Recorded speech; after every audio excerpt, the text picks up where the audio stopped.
नमस्कार दोस्तों, आप सभी का स्वागत है एमपी न्यूज 24 में। मैं आपके साथ साक्षी गुप्ता। ये बढ़ते हैं खबरों की ओर। अखिलेश यादव ने आज उत्तर प्रदेश के अलीगढ़ में एक चुनावी जनसभा को संबोधित किया। उन्होंने कहा कि अब मन की बात नहीं, संविधान की बात है।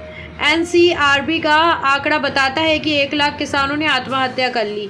क्या जवाब है सरकार के पास? कोई जवाब है सरकार के पास? एक और जहां किसान दुखी है, नौजवान नौकरी और रोजगार के लिए परेशान है। सपा के राष्ट्रीय अध्यक्ष अखिलेश यादव क्या बोले, आप भी सुनिए।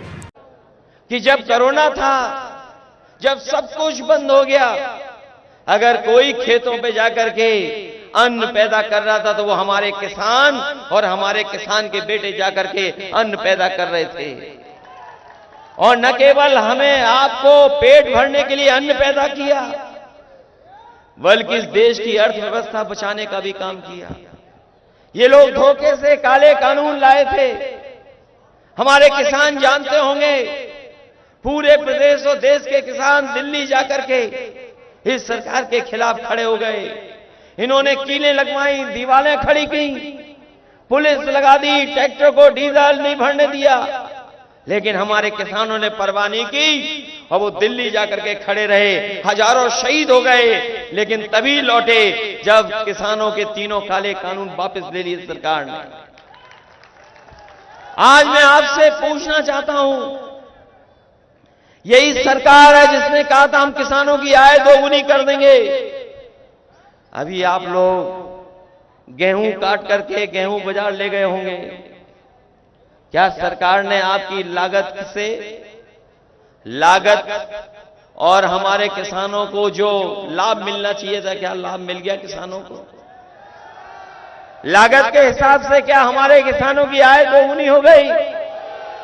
और ये जो दिल्ली वाले और लखनऊ वाले लंबे लंबे भाषण दे रहे हैं, मैं अपने किसान भाइयों से कहना चाहता हूं, ये सरकार वो है जिस सरकार में पिछले 10 साल में जो सरकारी आंकड़ा बताता है, एनसीआरबी का आंकड़ा बताता है, गरीबी के कारण और हमारे किसान अपनी परेशानी के कारण 1 लाख किसान ने आत्महत्या कर ली। क्या जवाब है सरकार के पास? कोई जवाब है सरकार के पास? जहां किसान दुखी है, वहीं हमारा नौजवान जानता होगा, मेहनत करके, पढ़ाई लिख करके, अच्छी कोचिंग करके जब वो नौकरी पे गया, परीक्षा लिखी, लेकिन सरकार में पेपर लीक हो गया। ये नौजवान जानते होंगे कोई एक पेपर लीक नहीं हुआ है। अभी तक जितनी भी उत्तर प्रदेश की परीक्षाएं हुई हैं, सब परीक्षाओं के पेपर लीक करा दिए।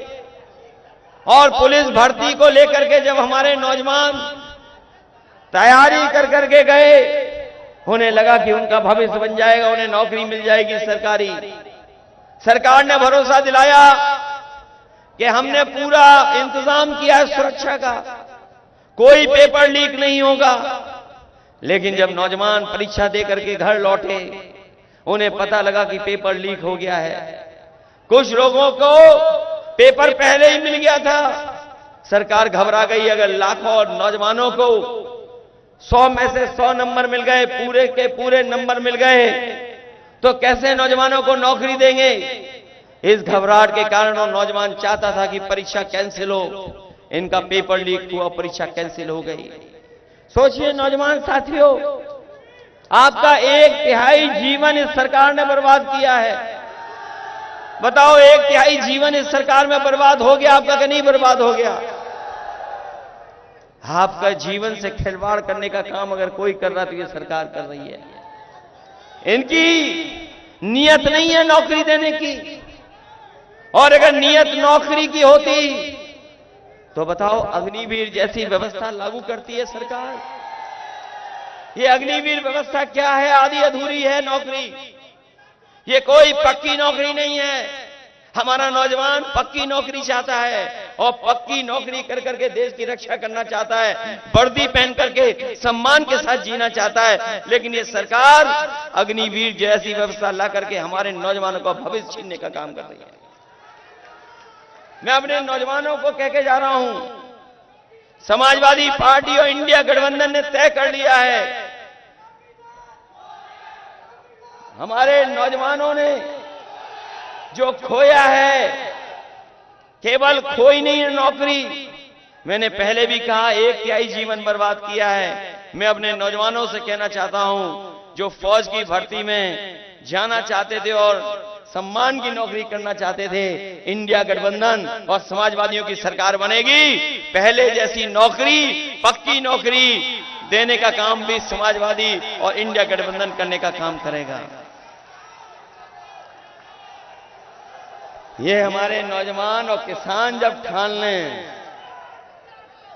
अगर किसान और नौजवान ठान लें तो बताओ ये सरकार कैसे बचेगी? क्या सरकार बच पाएगी?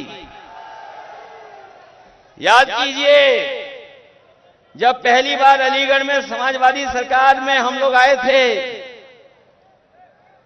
तो हम लोगों ने लैपटॉप बांटने का काम किया था। लैपटॉप बांटे थे अलीगढ़ में आकर के, और इसलिए बांटे थे क्योंकि हमारे नौजवानों का भविष्य बन जाए, पढ़ लिख करके आगे बढ़े।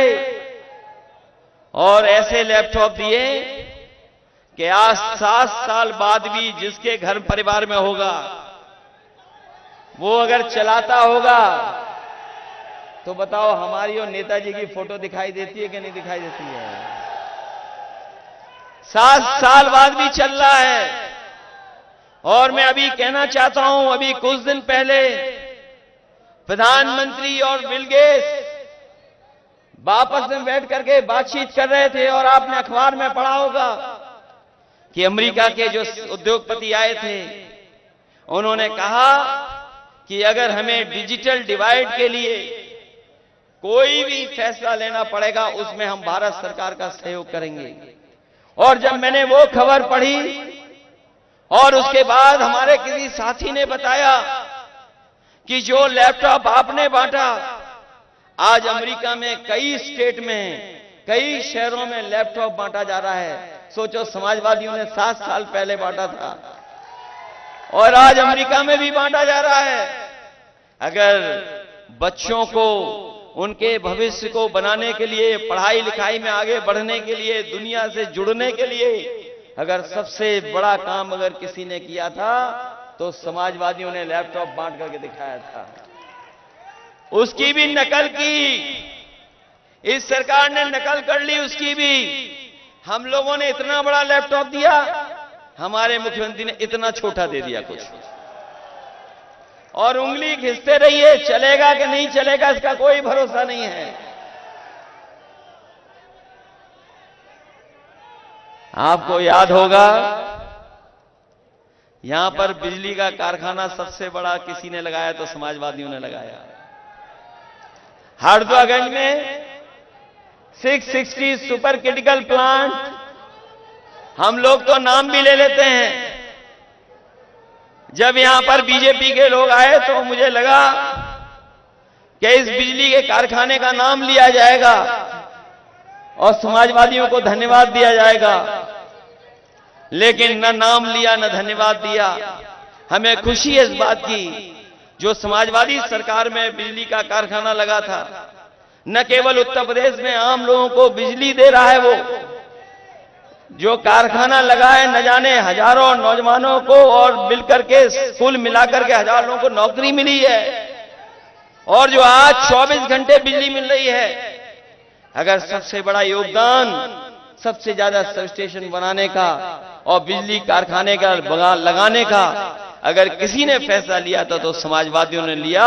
उसी का परिणाम है कि आज उत्तर प्रदेश में बिजली ज्यादा बन रही है और ज्यादा मिल रही है। इन्होंने केवल एक काम किया, बिजली महंगी कर दी और मीटर लगा दिए। इनके 2 नंबर वाले नेता एक दिन भाषण में दे रहे थे, आप गूगल करके देख लेना। उन्होंने कहा था कि हम फ्री बिजली देंगे, फ्री बिजली देंगे। क्या बताओ फ्री बिजली मिल रही है कहीं? ये आप पार्टी वाले फ्री बिजली दे रहे गरीबों को, दिल्ली में नहीं दे रहे हैं। और हम लोगों ने कहा था कि 300 यूनिट फ्री देंगे कि नहीं देंगे, लेकिन इन्होंने हमारे गरीबों से भी मीटर लगा के बिजली वसूलने का काम शुरू कर दिया है। ये सड़क पर जो एम्बुलेंस चलती है, ये जो गरीबों की मदद के लिए पहुंच जाती है, आप फोन करते थे, एम्बुलेंस पहुंच जाती थी, मदद करती थी गांवों में भी जाकर के। बताओ, एम्बुलेंस वाली व्यवस्था इन्होंने खराब कर दी क्या नहीं कर दी? 10 साल दिल्ली वालों ने कोई एम्बुलेंस बढ़ाई क्या? और न केवल हमारी समाजवादियों की दी हुई एम्बुलेंस बढ़ा दी, वो खराब कर दी। और अस्पताल से लेकर के जिला अस्पताल में कहीं इलाज नहीं मिल पा रहा गरीबों को, न दवाई है न इलाज है।